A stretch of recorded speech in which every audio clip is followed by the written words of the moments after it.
What kind of man does God choose to build his church upon? Is he perfect, powerful, wise? What if he's a fisherman, uneducated, hot-tempered, fearful, a man who fails, and even denies Jesus? Yet, that's the man Jesus handpicked to become the foundation of his church. That's the story of St. Peter, the first pope, and the most unlikely rock upon which Christianity was built. Today, we uncover the extraordinary transformation of Simon Peter, from nets and boats to the gates of Rome and a martyr's death upside down. Subscribe for more powerful biographies of the popes, and thank you to our loyal viewers helping bring these stories to life. Section 1. The Fisherman, Humble Beginnings. Long before he was known as a saint, he was just Simon, a fisherman on the Sea of Galilee. His hands were callous from ropes and nets. His days were ruled by tides and storms.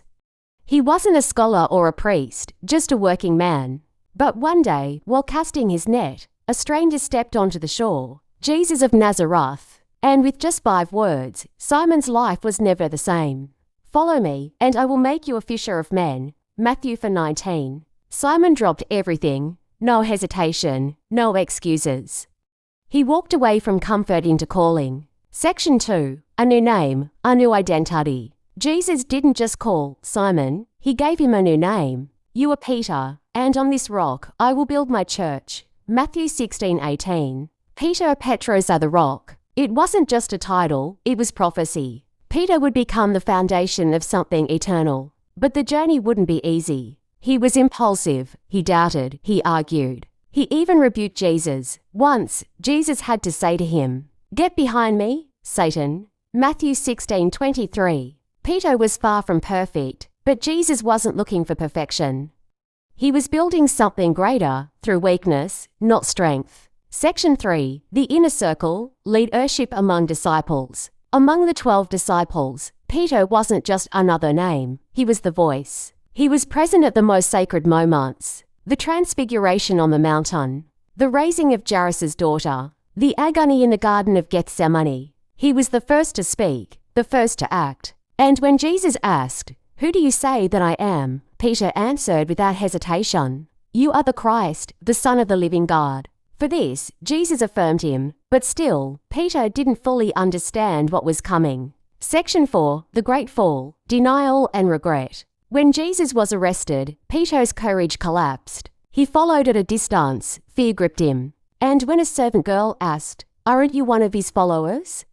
he denied it, not once, but 3 times. "I do not know the man." Matthew 26-74. Then the rooster crowed. Peter remembered Jesus' prophecy, and he wept. This wasn't just guilt, it was the lowest point of his life.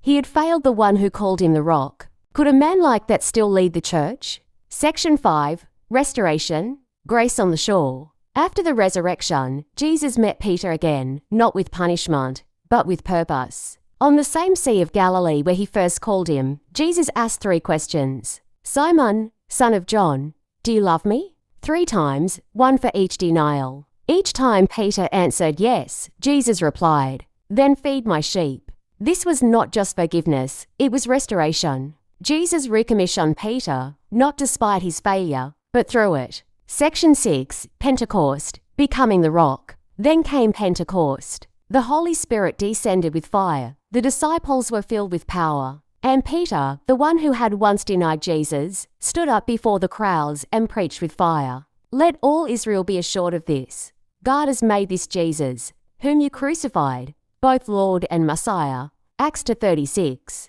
That day, 3,000 people were baptized. The church was born, and Peter was leading it. Section 7. The Early Church, Guiding Through Chaos. Peter became the anchor of the early Christian movement. He healed the lame. He confronted Jewish authorities. He opened the door of faith to Gentiles, including the Roman centurion, Cornelius. In Acts 15, at the First Church Council, it was Peter's voice that brought unity to theological confusion. Though he held no official title yet, his leadership was clear. He was the spiritual father to a rapidly growing, persecuted church. Section 8. The Journey to Rome, the heart of the empire. Eventually, Peter traveled to Rome, not for comfort, not for power, but because Rome was the center of the empire, and reaching it meant reaching the world. He preached, he taught, he wrote letters that still echo in churches today -1 and Peter. But persecution was growing. The Emperor Nero, cruel and unstable, blamed Christians for a fire that devastated Rome.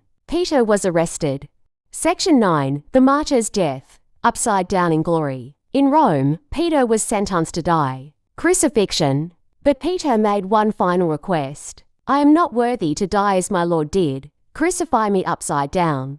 And so they did, upside down on a Roman cross. A death of shame in the eyes of the world, but a crown of glory in the eyes of heaven. Section 10. The Legacy. Why Peter still matters. Peter died, but his legacy lived on. On the very site of his martyrdom, a basilica would be built. St. Peter's Basilica, now the beating heart of global Catholicism. Every pope since is considered the successor of Peter, not in name only, but in mission. To feed the sheep, to lead the church, to suffer, if necessary, for the truth. Peter's story proves one thing above all. God does not choose the qualified. He qualifies the chosen. Peter was not perfect. He was impulsive, afraid, and broken. But he was willing. And in the hands of Christ, willingness is more powerful than perfection. So, was the first pope really chosen by Jesus himself? Yes. And through this ordinary man, Jesus began an extraordinary mission, one that continues today.